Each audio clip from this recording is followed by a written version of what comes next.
Hello everyone. और हमारा आज 11th की जो फिज़िक्स की क्लास है उसका जो हमारा टॉपिक है वो है यूजेस ऑफ डायमेंशनल एनालिसिस या यूजेस ऑफ डायमेंशनल फार्मूला। ठीक है, तो हम जो डायमेंशंस के बारे में जो पिछले लेक्चर में हमने पढ़ा था, तो उसमें हमने कुछ यूजेस बताए थे आपको, जैसे कि हम कैसे कन्वर्ट करेंगे वन सिस्टम ऑफ यूनिट से अदर सिस्टम ऑफ यूनिट में। ठीक है, एक तो ये करा था। दूसरा हमने करा था कि कोई भी फार्मूला जो दिया है तो वो करेक्ट है कि नहीं है, तो उसके लिए हमने वो भी यूज करा था, जैसे बोले थे होमोजेनिटी ऑफ डायमेंशंस। ठीक है, उसके हेल्प से हमने देखा था यूनिट में कन्वर्ट करना के बाद हमने देखा था कैसे कोई फार्मूला डायमेंशनली करेक्ट है या नहीं है, इसको हम कैसे एनालाइज करेंगे। ठीक है, तो एनालाइज़ किया था हमने कि कोई फार्मूला करेक्ट है या नहीं है। तो इस बारे में इसी के हेल्प से हमने क्या करा था, कुछ अननोन जो वैल्यूज़ थी उनके लिए भी, जैसे कि ए या बी कुछ दे के बोला गया था कि इसकी यूनिट कितना होगा, तो हमने उसकी यूनिट को कैलकुलेट करा था उसी के हेल्प से, होमोजेनिटी के हेल्प से। ठीक है, तो एक तो हमने पढ़ा था कन्वर्ट के बारे में, जिसके लिए हमने यूज किया था n1 u1 = n2 u2, where the n1 is the numerical value in the first unit system, u1 is the first unit system, and then n2 = numerical value in second unit system, u2 is the second unit. ठीक है, तो इसके लिए हमने क्या करा था, जब भी हम जहाँ यूनिट यूज़ कर रहे थे वहाँ पे हम क्या यूज़ कर लेते एक बार, तो एक बार जो भी फिजिकल क्वांटिटी को कन्वर्ट करना चाह रहे हैं उसको पहले हम क्या कर रहे थे, उसका डायमेंशनल फार्मूला लिखे थे और उसके बाद हम n1 u1 की टर्म्स में उसको दिखा देते। तो हमने मान लेते कि यूनिट 1 में मान लिया कि मास m1 है। ठीक है, यानी मास को हम m1 से रिप्रेजेंट कर रहे हैं, टाइम को t1 से रिप्रेजेंट कर रहे हैं, लेंथ को l1 से रिप्रेजेंट, सेकंड यूनिट में हम m2 से l2 से t2 से रिप्रेजेंट करें। तो इस तरह हमने बता के उसको सॉल्व करा था। शायद आपके याद होगा, क्योंकि अभी इतने दिन ज़्यादा नहीं हुए, एक्चुअली बहुत सारे दिन हो गए। ठीक है, तो वो आपने पढ़ा था और आपसे कुछ क्वेश्चन के लिए बोला गया था, पर किसी ने कोई क्वेश्चन नहीं निकाला। ठीक है, क्योंकि लापरवाही तो हद है, कुछ कहा नहीं जा सकता। इसके बाद था कि हम कैसे बताएंगे कि कोई भी जो फार्मूला हमारे पास है वो करेक्ट है या नहीं है। तो हमने बताया था अगर कोई फार्मूला करेक्ट होगा तो उसकी बोथ साइड कैसी होंगी, सेम डायमेंशनल फार्मूला रखती होंगी, और या जहाँ पे एडिशन यूज हो रहा होगा, सब्सट्रैक्शन यूज कर रहा होगा, तो वे जितने भी टर्म्स होंगी ये सब टर्म्स कैसी होंगी, ये सब की सब सेम डायमेंशन फार्मूले की होंगी, सबकी डायमेंशन सेम होंगी। ठीक है, जो थर्ड है वो भी बड़ा इंपॉर्टेंट है, जो थर्ड टाइप है तो वो है to establish a relation between the different physical quantities. जब भी हम कोई फिजिकल क्वांटिटी को ड्रॉ करेंगे with the help of the other physical quantity, यदि हमें को सिर्फ इतना बता दिया जाए we have a physical quantity which depend on other physical quantity, सिर्फ ये बताएगा कि जो अदर क्वांटिटी है उन पर डिपेंड करती है, पर किस तरह डिपेंड करती है, कितनी पावर से, यानी क्या डायमेंशंस हैं उन अदर फिजिकल क्वांटिटीज़ की। तो कैसे करेंगे हम इस चीज़ को, इसके लिए हमें क्या करना पड़ेगा, रिलेशन ड्रॉ करनी पड़ेगी। तो उसके लिए हम क्या करें, जैसे कि बाई चांस हमें बोल दिया कि आपने अभी पेंडुलम पढ़ा भी नहीं, ठीक है, और अचानक आपसे बोल दिया कि जो पेंडुलम है उसका टाइम पीरियड है, पेंडुलम को छोड़ा जा रहा है, उसका जो टाइम पीरियड है वो लेंथ पे और ग्रेविटेशनल एक्सेलरेशन पे डिपेंड करता है, सिर्फ इतना आपको बताएगा। और आपसे बोला गया then find the relation between the time period and length and gravitational acceleration. आपसे पूछा गया कि टाइम पीरियड के बीच में एक रिलेशन फाइंड कीजिए, क्या रिलेशन है इनके बीच में, ये आपसे बोला गया इनका एक फार्मूला जनरेट कीजिए, एस्टेब्लिश कीजिए जो इनकी रिलेशन को दिखाता हो। तो कैसे आप उसको सॉल्व करेंगे। ठीक है, तो जब भी आपको इस तरह दिया जाए कि आपको कोई भी चीज़ दे दी जाए, तो इसमें आपको दिया गया शुरू में एक सिंपल पेंडुलम का दे दिया, बोल दिया है कि जो आपके पास एक सिंपल पेंडुलम है उसका जो टाइम पीरियड है वो जो बॉब्स यूज करा गया, जो नीचे लगा हुआ है, जो घूम रहा है, वो लट्टू टाइप का जो छोटा सा एक नीचे है। ठीक है ना, जिस रस्सी में बांध के हम क्या करें, एक हैवी वेट की एक छोटी सी बॉडी है, छोटा सा बॉल हुआ है, उसको हम एक धागे से बांध के और घुमाते हैं, उसे क्या बोल रहे हैं, जो बॉल है उसको बॉब बोल रहे हैं। ठीक है, तो किसी भी पेंडुलम का जो टाइम पीरियड है सिंपल पेंडुलम का, वो उस बॉब के मास पे मान लिया m, और जो थ्रेड की जो लंबाई है l, और वहाँ का जो ग्रेविटेशनल एक्सेलरेशन है g, इन पे डिपेंड कर रहा। देन फाइंड द रिलेशन, आपसे बोला रिलेशन फाइंड कीजिए। कैसे करेंगे आप रिलेशन फाइंड, तो आपको सोचना पड़ेगा आप क्या करें भैया। तो हम क्या करेंगे, लेट हम मान लेंगे कि मान लिया जो हमारा टाइम पीरियड है वो मास की पावर a पे डिपेंड कर, अभी हमें नहीं पता a क्या है b क्या है, हमें मानना पड़ेगा ना सब के लिए, जितनी भी चीज़ें हैं उनकी एक एक पावर मान लीजिए और बाद में पावर की वैल्यू कैलकुलेट कर लेंगे और उसको रख देंगे। तो late the time period is proportion to the, yeah, it depend on the a power of mass, b power of length and c power of gravitational acceleration. तो मान लिया t is inversely proportional m to the power a, l to the power b and t to the g to the power c. यदि इस proportionality को आप लेंगे, तीन proportionality लिए, अगर इसको एक सिंगल प्रोपोर्शनलिटी में लेंगे तो आप लिख सकते हैं कि time proportional to the m to the power a, l to the power b and g to the power c. जैसे ही आप प्रोपोर्शनलिटी कांस्टेंट को रिमूव करेंगे तो वहाँ पे क्या होगा, एक कांस्टेंट वैल्यू आएगा. पर आपके साथ यही इसकी सबसे बड़ी लिमिटेशन है कि ये कांस्टेंट वैल्यू कितना होगा कभी हम डायमेंशनल एनालिसिस से पता नहीं लगा सकते. वो एक्सपेरिमेंटल वैल्यू हो, उसको हम ऐसे नहीं पता लगा सकते. तो जब भी आपको क्वेश्चन दिया जाएगा तो इसकी वैल्यू दी जाएगी, अगर नहीं दी गई तो आप इसको सिर्फ कांस्टेंट में ही छोड़ देंगे. तो हमने मान लिया कि हमारे पास जो टाइम आया वो क्या आया, अब जो टाइम पीरियड है वो क्या प्रोपोर्शनल है किसकी, m to the power a, l to the power b and g to the power c. यदि इस प्रोपोर्शनलिटी को हम रिमूव करेंगे तो वहाँ प्रोपोर्शनलिटी कांस्टेंट आया कोई कैपिटल K, आप चाहो जो भी लिख लो, आप अपने मन से कोई भी प्रोपोर्शनलिटी कांस्टेंट मान सकते हैं. ठीक है, तो अब हमें रिलेशन फाइंड करनी है. तो सबसे पहले हम क्या करेंगे, we have to write the dimension of the both side. तो हमें सबसे पहले क्या करना पड़ेगा, हम दोनों तरफ की जो डायमेंशन है वो लिखनी पड़ेगी. We have in the left hand the time period. The time period have the dimension of mass 0, dimension of length is 0 and dimension of time is 1. So we can write m0, l0, t1. तो इनमें सीधा t लिख दिया, उससे कोई effect नहीं पड़ता. ठीक है, अगर हम राइट साइड का लिखना स्टार्ट करेंगे मास का तो सीधा m और डायमेंशन लिख दिया, m कितना पावर दिया उतना ही पावर लिख दिया a. और नेक्स्ट आपको क्या दिया, लेंथ के लिए क्या है l टू द पावर कितना दिया b. अब है आपके पास जी का डायमेंशन क्या है LT-2 और LT-2 की पावर कितना है c. यदि आप इसको अंदर रखेंगे तो क्या होगा m to the power a, l to the power कितना बैठा बाबू, एक तो b है और एक कितना है c है. देखो एक रिलेशन में क्या l to the power b है और सेकंड में क्या है l to the power c है. तो हमारे पास क्या है m to the power a, l to the power b plus c, t to the power -2c. ठीक है, तो अब हमारे पास डायमेंशन आ गई एक तरफ और दूसरी लेफ्ट हैंड साइड और राइट हैंड साइड. आपने पढ़ा था होमोजेनिटी के बारे में. होमोजेनिटी के बारे में क्या था कि दोनों तरफ की डायमेंशंस कैसी होनी चाहिए, सेम होनी चाहिए. अगर सेम है तो क्या होना चाहिए, इनकी पावर की हम कंपैरिजन कर सकते हैं ना.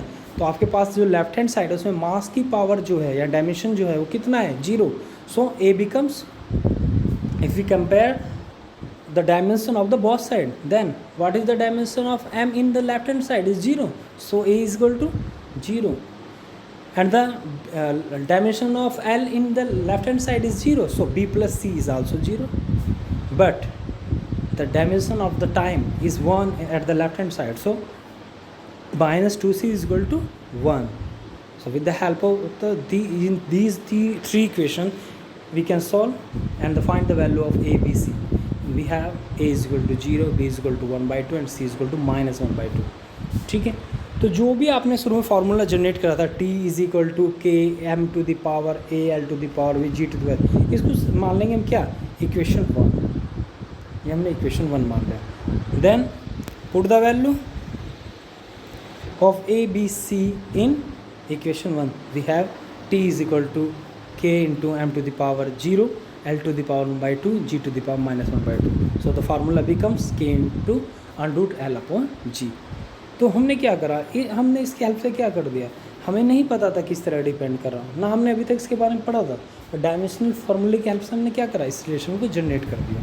ठीक है, तो आप इस तरह कोई भी अगर आपको क्वेश्चन दिया जाए आप इसको जनरेट कर सकते हैं. तो इसके लिए आपको आगे भी कई क्वेश्चन है, जैसे कि आपको क्या दे दिया भाई, आपको दिया कि आपके पास एक विस्कस फोर्स होगा. ठीक है, तो विस्कस फोर्स के बारे में रिलेशन निकालने के लिए आपको बोला गया. ठीक है, तो एक ये जो क्वेश्चन है इलस्ट्रेशन के अंदर आप इस क्वेश्चन को ट्राई करेंगे. वैसे इसके अंदर सॉल्यूशन है पर ट्राई करने से होगा कि आपको आदत पड़ जाएगी सॉल्व करने की. ठीक है, तो 2 क्वेश्चन है इसके अंदर, आप इसको सॉल्व करेंगे. जिससे सॉल्व करेंगे तो आपको थोड़ा सा कॉन्फिडेंस लेवल बढ़ेगा. और एक सबसे बड़ी बात, आपको जितनी भी डायमेंशंस हैं वो याद होनी चाहिए. जितना ज़्यादा आपके डायमेंशन याद होगा आपको उतना ज़्यादा ही फ़ायदा होगा. ठीक है, पर डायमेंशंस के साथ प्रॉब्लम क्या है, limitation of the dimension analysis क्या है कि ये बहुत सारी जगह फेल हो जाए. जैसे कि आपके पास कोई कांस्टेंट है, कोई नंबर है, या फिर आपके पास कोई भी ट्रिग्नोमेट्रिकल फंक्शन है, उस जगह आने के बाद ये आपका काम नहीं करेगा। तो उस कंडीशन में हम क्या करेंगे, हम बाउंडेड हो जाएंगे, भी इसकी लिमिटेशन है, हम इसका कोई भी यूज नहीं कर पाएंगे। ठीक है। अब अगर हमने देखा तो डायमेंशन के बारे में जितना भी, तो एक्सपोनेंशियल जो टर्म्स हैं, ट्रिग्नोमेट्रिकल टर्म्स हैं, वहाँ जाके ये हमारे हाथ पैरों को बांध देता है, वहाँ हमारी लिमिटेशन स्टार्ट हो जाती है। ठीक है। तो लिमिटेशन लिखी हुई है, आप इनको याद रखिएगा। और अभी तो जब डायमेंशंस की बात ख़त्म होगी, अगर हम देखें तो हमने अभी तक पढ़ा था सिर्फ किसके बारे में, फिजिकल क्वांटिटीज़ के बारे में, उनके उसी में हमने फंडामेंटल और डेराइव्ड फिजिकल क्वांटिटीज़ के बारे में पढ़ा। जब डेराइव्ड आया तो डायमेंशन के बारे में पढ़ा, और साथ साथ में हमने बात करी थी मेज़रमेंट की। तो हमने आपको बताया था यूनिट क्या हुआ है, जब किसी चीज़ को मेज़रमेंट क्या हुआ। तो मेज़रमेंट के बारे में जब हम बात कर रहे थे, हम किसी चीज़ को मेज़र कर रहे थे, वो लेंथ हो, वो टाइम हो, वो मास हो, या अदर कोई भी फिजिकल क्वांटिटी हो। क्योंकि फिजिकल क्वांटिटी वही है जो मेज़र की जा सकती है, जिनका मेज़रमेंट लिया जा सकता है, जो मेज़रेबल हैं। तो जितनी भी मेज़रेबल फिजिकल फैनोमिनाज हैं, उनको हम फिजिकल क्वांटिटी बोल रहे थे। तो जब भी हम कोई मेज़रमेंट लेते हैं किसी इंस्ट्रूमेंट से, क्योंकि उसके लिए हमें कोई इंस्ट्रूमेंट की ज़रूरत पड़ेगी, या आप जो भी कंपैरिजन कर रहे होंगे उसी के उस पार्ट से। ठीक है। तो जब भी हम कोई मेज़रमेंट करेंगे तो उस मेज़रमेंट की साथ दो टर्म्स यूज़ होंगे, एक बार एक्यूरेसी और एक होगा प्रिसिशन। और इसी के साथ जुड़ने के कारण एक नई टर्म भी आपके पास आ जाए, एरर इन मेज़रमेंट। तो जो ये नई चीज़ है, accuracy, precision and error in measurement. तो जब भी आपका कोई इंस्ट्रूमेंट है, यदि इंस्ट्रूमेंट की बात करें और वैसे रियल लाइफ में बात करें एक्यूरेसी और प्रिसिशन के अंदर, पहले तो मैं इसको रियल लाइफ के अंदर बता रहा आपको कैसे हुए, इंस्ट्रूमेंट के बारे में हम बाद में बात करेंगे। ठीक है। तो अगर आप देखेंगे, यदि इसका शाब्दिक मतलब देखेंगे बिल्कुल आप एक्यूरेसी और प्रिसिशन का, प्रिसाइज का, तो ये बिल्कुल लगभग एक जैसा मतलब दे रहे होंगे। पर जब हम फिज़िक्स के अंदर इसको यूज करेंगे तो ये बिल्कुल सेम नहीं है, बहुत डिफरेंट चीज़ है। ठीक है। कोई भी मेज़रमेंट या कोई भी चीज़ एक्यूरेट कब होगी, वो कब प्रिसाइज होगी, उसकी बात यदि हम करें तो जैसे कि आपको एक छोटा सा एग्जांपल लें, आपको क्या दिया गया, आपको एक बुलाई दी गई। बुलाई के अंदर आपको क्या बोला गया है कि आपको फायर करना है, आपको 5 राउंड को फायर दिए गए कि आपको बुलाई में फायर करना है। तो आपने जो फायरिंग स्टार्ट करी वो कुछ इस तरह करी, जैसे कि मान लें हमारे पास ये सिस्टम था, फिर ये था, और यहाँ पे एक बुलाई थी। ठीक है। और आपको बोला गया कि फायर कीजिए, आपको 5 राउंड फायर करना था, और आपका फायरिंग कुछ ऐसा है, आपने यहाँ फायर करा, दूसरा फायर यहाँ, तीसरा यहाँ, चौथा यहाँ, पांचवा बिल्कुल आपने अंदर कर दिया। ठीक है। आपके 5 फायर्स हैं। आपसे पूछा गया कि आपकी जो फायरिंग है वो एक्यूरेट है या प्रिसाइज है, तो हम कैसे बताएंगे कि वो एक्यूरेट है कि प्रिसाइज है। देखो, अगर कोई भी चीज़ प्रिसाइज बोला जाता है, अगर वो बार बार हर बार जब भी वो कोशिश कर रहा, वो अपनी एक फ़िक्स वैल्यू पे पहुंच रहा, यदि उसने एक जगह जहाँ भी उसने अपना वार किया था और 5 की 5 गोली उसने उसी रेंज में मारी, तो वो कैसा है, प्रिसाइज है। यानी उसकी हर बार का जो एफर्ट है वो सेम जगह जा रहा, तो वो प्रिसाइज है। ठीक है। और उसका हर एफर्ट कहाँ पे जा रहा, बुल आई में जा रहा, तो वो क्या है, एक्यूरेट भी है और प्रिसाइज भी है। तो यदि फायरिंग वाली ही बात चल रही है, और मैं इसका कलर चेंज कर दूँ, जो किसी बच्चे ने फायर करना स्टार्ट करा 5, अब 5 एक ने करा, सब जगह लगा, एक का लगा, 5 का 5 एक जगह आके, ये लीजिए उसने 5 की 5 गोलियां ऐसे मार दी। तो उसकी इस तरह की, या 5 की 5 गोली उसने यहाँ मारी, या 5 की 5 यहाँ गोली मारी, यानी उसने हर बार जो एफर्ट करा वो सब इस बार एफर्ट कैसा रहा, एक ही पॉइंट को अचीव कर रहा लगातार। वो एक्यूरेट है या नहीं वो बात नहीं है, एक्यूरेसी कब होगी, जब वो बुल आई के अंदर लगेगा। तो यदि आपसे पूछा जाए जो गोलियां मारी गई तो उनमें से एक ही एक्यूरेट लगी थी शुरुआत वाली में से, बाकी सब इधर उधर लगी थी, एक्यूरेट है, वो कितने पास है एग्जैक्ट वैल्यू के। यदि एक्यूरेसी की बात करी जाए तो कितने पास है एक्यूरेट वैल्यू के, उसको बोला जाएगा एक्यूरेट, यानी जो रियल वैल्यू है उसके कितने नज़दीक जा पा रहा। जैसे कि आपको बोला गया कि भाई हाइट मेज़रमेंट करो किसी की भी, और हाइट उसकी 5 फीट है, और आपने मेज़रमेंट स्टार्ट करा, यदि आप उसके हाइट 5 फीट मेज़र कर पा रहे तो इसका मतलब क्या है, आप एक्यूरेट हैं। ठीक है। पर यदि आप 5 फीट उसकी हाइट को मेज़र नहीं कर पा रहे तो उसका मतलब आप एक्यूरेट नहीं है। तो सेम चीज़ होगा यहाँ पे भी। यदि आप जो आप अपने मेन जो टारगेट है उसके नज़दीक जा पा रहे तो आप एक्यूरेसी की तरफ बढ़ रहे, यानी आप एक्यूरेट होते जा रहे। यदि आप बुलाई में मारे तो आप बिल्कुल एक्यूरेट हैं। और प्रिसाइज़ क्या है, जो भी वैल्यू आपने अचीव करी बार बार आप उसी को अचीव कर सकें, वो आपकी प्रिसिशन को दिखावे। ठीक है। तो अगर हम बात करेंगे इंस्ट्रूमेंट्स के अंदर किसे एक्यूरेट बोलेंगे, किसे प्रिसाइज बोलेंगे। जैसे कि मेरी हाइट मेज़र करने की बात आई, मैं मेज़रमेंट से ही बताऊँगा। और आपको एक क्लास में से 3 बच्चों को बोला गया भाई आइए चलो भाई हाइट मेज़र करना स्टार्ट करें। मेरी हाइट 5 फुट 8 इंच स्टार्ट। पहला लड़का है, उसने मेरी हाइट मेज़र करी 5 फुट 4 इंच। ठीक है। दूसरा लड़का है, उसने मेरी हाइट मेज़र करी 5 फुट 7 इंच। तीसरा लड़का है, उसने मेरी हाइट मेज़र करी 5 फुट 7 3 2 1 इंच। ठीक है ना। वो कई पॉइंट तक लेके चला गया मेरी वैल्यू। जो पहला था वो एक्यूरेट नहीं था, जबकि सेकंड जो था वो एक्यूरेट था, एक्यूरेसी के नज़दीक था। जो थर्ड था वो एक्यूरेट के साथ साथ क्या है, प्रिसाइज भी है। यानी जब आपके पास कोई भी मेज़रमेंट डिवाइस है वो कितने ज़्यादा रिजोल्यूशन तक, कितने ज़्यादा डिजिट तक मेज़रमेंट कर पा रही है, कितना ज़्यादा रिजोल्व कर पा रही है मेज़रमेंट को, वो उसकी प्रिसिशन कहलाएगा। और कितना ज़्यादा एक्यूरेट नाप पा रही है वो उसकी एक्यूरेसी कहलाएगी। ठीक है। और तो जब जो भी मेजर्ड वैल्यू है और जो एग्जैक्ट वैल्यू है, रियल वैल्यू है, उसके बीच में जो डिफरेंस होगा, मेरी हाइट 5 फुट 8 इंच, मेज़र करने वाले ने 5 फुट 7 3 2 कुछ भी निकाला। ठीक है। उसकी जो मेज़रमेंट वाली वैल्यू है, तो इन दोनों वैल्यूज़ के बीच में जो डिफरेंस है वो क्या कहलाएगा, एरर। ये जो अनसर्टेनिटी आई है मेज़रमेंट के अंदर, जो अनसर्टेनिटी आई है उसको बोल लेंगे आप एरर। तो 3 चीज़ होंगी हमारे पास, एक तो प्रिसिशन, एक्यूरेसी और एरर। और आगे जाके हम एरर के बारे में ही पढ़ेंगे।